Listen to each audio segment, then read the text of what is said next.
İngiltərədə 5 krallıq vardı, lakin onlar vahid dövlət deyildilər.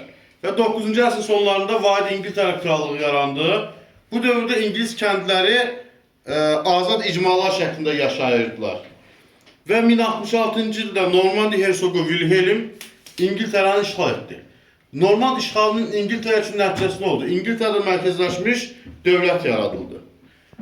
Wilhelmin gördüyü tədbirlər hansılardır? Wilhelm birinci növbədə ölkədəki bütün torpaqları ələ keçirərək özünü bütün torpaqların sahibi elan edir və ölkədəki torpaqların 7də 1 hissəsini öz əlində saxlayaraq qalanlarını cəngavərlərə, öz vassallarına paylayır və digər Avropa krallarına fərqli olaraq Wilhelm bütün insanlara, bütün cəngavərlərə belə, bütün feodallara vassal asılılığı ilə bağlı and içdirir. Eyni zamanda kəndlərin hamısını siyahıya alaraq tərkimli vəziyyətə salır. 12-ci əsrin ortalarında 2-ci Henrixin keçirdiyi məhkəmə, hərbi və kilsə islahatı İngiltərədə kral hakimiyyətini daha da gücləndirir. 2-ci Henrixin məhkəmə islahatına görə hər kəs kral məhkəməsinə müraciət edə bilər, müəyyən ödəniş müqabilində.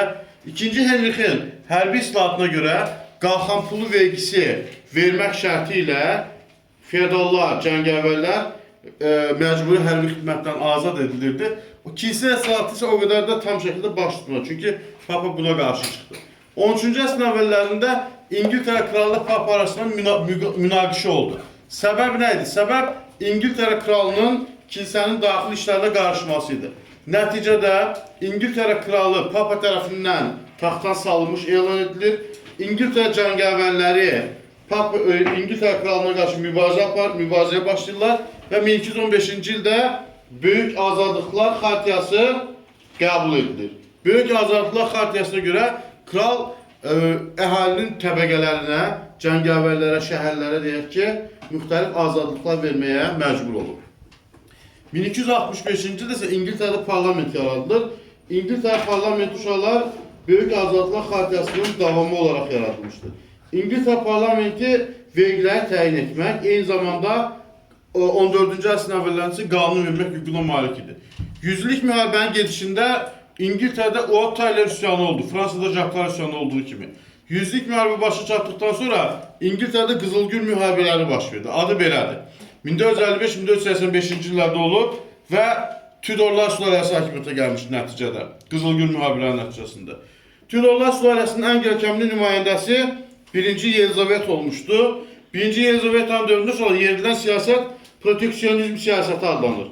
Proteksionizm siyasəti nədir? Yerli məhsulları dəstəkləməklə, yerli istehsalı dəstəkləməklə əlaqədar olan siyasət, iqtisadi siyasət proteksionizm siyasəti adlanır. Bu dövrdə İngiltərənin ən böyük rəqibi dənizlərdə İspan donanması idi. İspan donanması məğlub edilməz armada adlanırdı və 1588-ci ildə La Manche döyüşündə İspaniyanın məğlub edilməz armadası məğlub edilir və bundan sonra İngiltərə dənizlərdə üstünlüyü öz əlinə alır və nəticədə 16-cı əsr və 17-ci əsrdə aparılan müstəmləkəçi müharibələrdə geniş ərazilər əldə edə bilir. Bir də 16-cı əsrdə İngiltərədə çəpələmələr prosesi gedirdi. Bu nədir?